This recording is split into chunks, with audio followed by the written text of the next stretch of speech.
Hello ಕನ್ನಡಿಗ ಶರಣು ಶರಣಾರ್ಥಿ. ಪ್ರೀತಿಯ ಸ್ನೇಹಿತರೆ, ಇವತ್ತಿನ ನಮ್ಮ ಒಂದು ಜಾಬ್ ಸರ್ಚ್ ಏನು ವಿಶೇಷ ಮಾಹಿತಿಯಪ್ಪ ಅಂದ್ರೆ ಕರ್ನಾಟಕ ಸ್ಟೇಟ್ ಡಿಪಾರ್ಟ್ಮೆಂಟ್ ಅಗ್ರಿಕಲ್ಚರ್ ಅಂದ್ರೆ KSDA ಇಂದ ಅಧಿಸೂಚನೆ ಬಿಡುಗಡೆವಾಗಿದೆ. ಸ್ನೇಹಿತರೆ, ಈ ಒಂದು ಹುದ್ದೆನ ಪಡೆದುಕೊಳ್ಳಬೇಕಾದ್ರೆ ಯಾವೆಲ್ಲ ಕ್ವಾಲಿಫಿಕೇಶನ್ ಆಗಿರ್ಬೇಕಾಗತ್ತೆ, ಯಾವ ವಯೋಮಿತಿ ಒಳಗಡೆ ಇರ್ತಕ್ಕಂಥ ಅಭ್ಯರ್ಥಿಗಳು ಈ ಒಂದು ಹುದ್ದೆಗೆ ಸಲ್ಲಿಸಬಹುದು, ಎಷ್ಟು ಹುದ್ದೆಗಳ ಅರ್ಜಿಗಳನ್ನ ಕರೆದಿದ್ದಾರೆ, ಕುಲಂಕುಷವಾಗಿ ನೋಟಿಫಿಕೇಶನ್ ವಿವರವನ್ನು ನೋಡ್ತಾ ಹೋಗೋಣ ಬನ್ನಿ. ಅದಕ್ಕಿಂತ ಮುಂಚಿತವಾಗಿ ನಮ್ಮ ಯೂಟ್ಯೂಬ್ ಚಾನಲ್ಗೆ ಮೊದಲ ಬಾರಿ ಭೇಟಿ ನೀಡಿದರೆ ಸಬ್ಸ್ಕ್ರೈಬ್ ಜೊತೆಗೆ ಬೆಲ್ ಐಕನ್ ಕ್ಲಿಕ್ ಮಾಡೋದನ್ನು ಮರೆಯಬೇಡಿ. ಯಾಕಪ್ಪ ಅಂದ್ರೆ ಪ್ರತಿನಿತ್ಯ ನಾವು ಕೇಂದ್ರ ಸರ್ಕಾರ ಮತ್ತು ರಾಜ್ಯ ಸರ್ಕಾರದ ಹೊಸ ಹೊಸ ಉದ್ಯೋಗ ಮಾಹಿತಿ ಕೊಡಲಿಂದ ತಪ್ಪದೆ ನೋಟಿಫಿಕೇಶನ್ ನಿಮಗೆ ಮೊದಲಿಗೆ ಬರಲಿದೆ.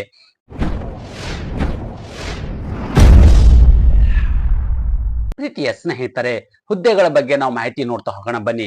ನೋಡಿ, ಮೊದಲೇ ನಿಮಗೆ ಹೇಳಿದ ಹಾಗೆ Karnataka state corporation agriculture KSDA ಇಂದ ಇಲಾಖೆಯಿಂದ ಅಧಿಸೂಚನೆ ಹೊರಡಿಸಲಾಗಿದ್ದು, ಒಟ್ಟು ಹುದ್ದೆಗಳು ಎಷ್ಟು ಅಪ್ಪ ಅಂದ್ರೆ ಕರ್ನಾಟಕದಾದ್ಯಂತ 945 ಹುದ್ದೆಗಳ ಅರ್ಜಿಗಳನ್ನು ಆಹ್ವಾನಿಸಲಾಗಿದ್ದು, ಒಂದು ಕರ್ತವ್ಯ ಸ್ಥಳ ಎಲ್ಲಿಯಪ್ಪ ಅಂದ್ರೆ ಆಯ್ಕೆಯಾದ ಅಭ್ಯರ್ಥಿಗಳು ಕರ್ನಾಟಕದಲ್ಲಿ ವಿವಿಧ ಜಿಲ್ಲೆಗಳಲ್ಲಿ ಕೆಲಸವನ್ನ ನಿರ್ವಹಿಸಬೇಕಾಗತ್ತೆ.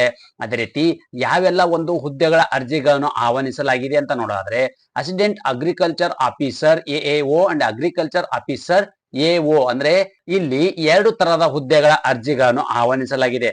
ಹಾಗಾದ್ರೆ ನೋಡಿ, KSDA ವೇಕೆನ್ಸಿ ಡೀಟೇಲ್ಸ್ ನಾವು ನೋಡೋದಾದ್ರೆ ಮೊದಲನೇದಾಗಿ ಏನಪ್ಪಾ ಅಂದ್ರೆ ಯಾವ ಒಂದು ಪೋಸ್ಟ್ ಅನ್ನ ಕಾಲ್ಫಾರ್ಮ್ ಮಾಡಿದ್ದಾರೆ, ಓಕೆ, ಎಷ್ಟು ಹುದ್ದೆಗಳು ಇರ್ತಕ್ಕಂಥದ್ದು ಎಲ್ಲಿ, ಮತ್ತು ಓವರಾಲ್ ಇರ್ತಕ್ಕಂಥ ವೇಕೆನ್ಸಿಗಳು ಎಷ್ಟು ಅಂತ ನೋಡೋದಾದ್ರೆ ತಾವುಗಳು ಇಲ್ಲಿ ಗಮನಿಸಬಹುದಾಗಿದೆ.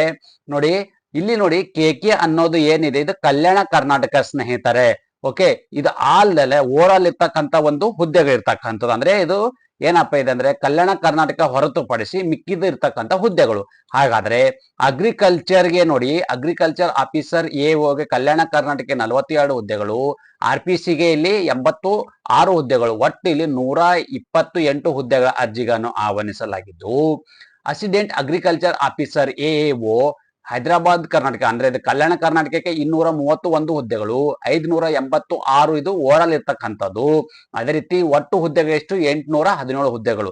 ಸ್ನೇಹಿತರೆ, ಇಲ್ಲಿ ನೋಡಿ ಗ್ರ್ಯಾಂಡ್ ಟೋಟಲ್ ವೇಕೆನ್ಸಿಗಳು ನೋಡಾದ್ರೆ ಅಂದ್ರೆ ಕಲ್ಯಾಣ ಕರ್ನಾಟಕಕ್ಕೆ 273 ಹುದ್ದೆಗಳು, ಓವರಾಲ್ ಕರ್ನಾಟಕಕ್ಕೆ 672 ಹುದ್ದೆಗಳು, ಒಟ್ಟಾರೆ ಕರ್ನಾಟಕಕ್ಕೆ 945 ಹುದ್ದೆಗಳ ಅರ್ಜಿಗಳನ್ನು ಆಹ್ವಾನಿಸಲಾಗಿದೆ. ಸ್ನೇಹಿತರೆ, ಇನ್ನೊಂದು ಬಹುಮುಖ್ಯವಾಗಿರ್ತಕ್ಕಂಥ ಮಾಹಿತಿ ಏನಪ್ಪಾ ಅಂದ್ರೆ ಎಜುಕೇಶನ್ ಕ್ವಾಲಿಫಿಕೇಶನ್. ಸ್ನೇಹಿತರೆ, ಈ ಒಂದು ಹುದ್ದೆನ ಪಡೆದುಕೊಳ್ಳಬೇಕಾದ್ರೆ ಯಾವೆಲ್ಲ ಕ್ವಾಲಿಫಿಕೇಶನ್ ಅನ್ನ ಹೊಂದಿರತಕ್ಕಂತ ಅಭ್ಯರ್ಥಿಗಳು ಈ ಒಂದು ಹುದ್ದೆಗೆ ಅರ್ಜಿಗಳನ್ನ ಸಲ್ಲಿಸಬಹುದು ಅಂತ ನಾವು ನೋಡೋದಾದ್ರೆ ತಾವುಗಳು ಗಮನಿಸಬಹುದಾಗಿದೆ. ಇಲ್ಲಿ ಡಿಗ್ರಿನ ಕಂಪ್ಲೀಟ್ ಮಾಡ್ಕೊಂಡಿರ್ಬೇಕಾಗತ್ತೆ. ಡಿಗ್ರಿಯಲ್ಲಿ ಏನಪ್ಪಾ ಅಂದ್ರೆ BSc ಅಗ್ರಿಕಲ್ಚರ್ ಆಗಿರಬಹುದು ಅದರಲ್ಲಿ, ಮತ್ತು BTech ಮತ್ತು biotech agriculture engineering from any of the recognised university ಅಂದ್ರೆ ಮಾನ್ಯತೆ ಪಡೆದ ಒಂದು ಯೂನಿವರ್ಸಿಟಿಯಿಂದ ನೀವು BSc ಅಗ್ರಿಕಲ್ಚರ್ ಅಥವಾ BTech ಮತ್ತು ಬೈಟೆಕ್ ಅಗ್ರಿಕಲ್ಚರ್, ಓಕೆ, ನೀವು ಅದರಲ್ಲಿ ಇಂಜಿನಿಯರಿಂಗ್ ಅನ್ನ ಹೊಂದಿರತಕ್ಕಂತ ಅಭ್ಯರ್ಥಿಗಳು ಈ ಒಂದು ಹುದ್ದೆಗೆ ಅರ್ಜಿಗಳನ್ನ ಸಲ್ಲಿಸಬಹುದಾಗಿದೆ. ಅದೇ ರೀತಿ ವಯೋಮಿತಿ ಬಗ್ಗೆ ನಾವು ಮಾಹಿತಿ ನೋಡ್ತಾ ಹೋಗೋಣ ಬನ್ನಿ. ಈ ವಯೋಮಿತಿ ಅನ್ನೋದು ಏನಿದೆ ನೋಡಿ ಸ್ನೇಹಿತರೆ, ಮಿನಿಮಮ್ ನಿಮ್ಗೆ 21 ವರ್ಷ ಇರಬೇಕು. ಮಿನಿಮಮ್ ಎಷ್ಟಿರ್ಬೇಕು? 21 ವರ್ಷ, ಮ್ಯಾಕ್ಸಿಮಮ್ 40 ವರ್ಷ. ಅಂದ್ರೆ 21ರಿಂದ 40 ವರ್ಷ ಒಳಗಡೆ ಇರ್ತಕ್ಕಂತ ಅಭ್ಯರ್ಥಿಗಳು ಈ ಒಂದು ಹುದ್ದೆಗೆ ಅರ್ಜಿಗಳನ್ನು ಸಲ್ಲಿಸಬಹುದು. ಇದು ಜನರಲ್ ಕೆಟಗರಿ ಸಂಬಂಧಪಟ್ಟ ಅಭ್ಯರ್ಥಿಗಳಿಗೆ.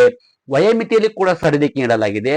ಎಲ್ಲ ಅಭ್ಯರ್ಥಿಗಳಿಗೆ ವಯೋಮಿತಿಯಲ್ಲಿ ಸಡಿಲಿಕೆ ನೀಡಲಾಗಿದೆಯಪ್ಪ ಅಂದ್ರೆ SC/ST ಅಭ್ಯರ್ಥಿಗಳ ಕೆಟಗರಿ 1 ಇದ್ರೆ 5 ವರ್ಷ, OBC ಅಭ್ಯರ್ಥಿಗಳ ಕೆಟಗರಿ ಅದರಲ್ಲಿ ಬಹುಮುಖ್ಯವಾಗಿ 2A 2B 3A ಮತ್ತು 3B ಅಭ್ಯರ್ಥಿಗಳಾಗಿದ್ದರೆ 3 ವರ್ಷ ಅಂತ ಹೇಳಿದ್ರೆ OBC ಅಭ್ಯರ್ಥಿಗಳಂತಾನೆ ಕನ್ಸಿಡರ್ ಮಾಡಿಕೊಳ್ಳಬಹುದಾಗಿದೆ. PWD ಮತ್ತು ಸ್ಪೆಷಲ್ ಕ್ಯಾಂಡಿಡೇಟ್ಸ್ ಇರ್ತಕ್ಕಂತ ಒಟ್ಟಾರೆಯಾಗಿ 10 ವರ್ಷಗಳ ಕಾಲ ವಯೋಮಿತಿಯಲ್ಲಿ ಸಡಿಲಿಕೆಯನ್ನು ನೀಡಲಾಗಿದೆ.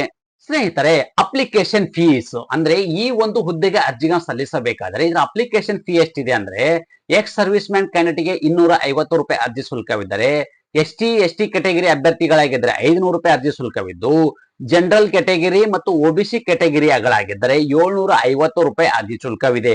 ಹಾಗಾದ್ರೆ ಈ ಅರ್ಜಿ ಶುಲ್ಕವನ್ನು ಹೇಗೆ ಸಲ್ಲಿಸಬೇಕಪ್ಪ ಅಂದ್ರೆ ನೀವು ಆನ್ಲೈನ್ ಅಲ್ಲಿ ಅಪ್ಲಿಕೇಶನ್ ಹಾಕ್ಬೇಕಾದ್ರೆ ನೀವು ಡೈರೆಕ್ಟ್ ಆಗಿ debit card, credit card, net banking, phone pay ಮೂಲಕವೂ ಈ ಒಂದು ಅರ್ಜಿಯ ಶುಲ್ಕ ನೇರವಾಗಿ ಪಾವತಿ ಮಾಡಬಹುದಾಗಿದೆ.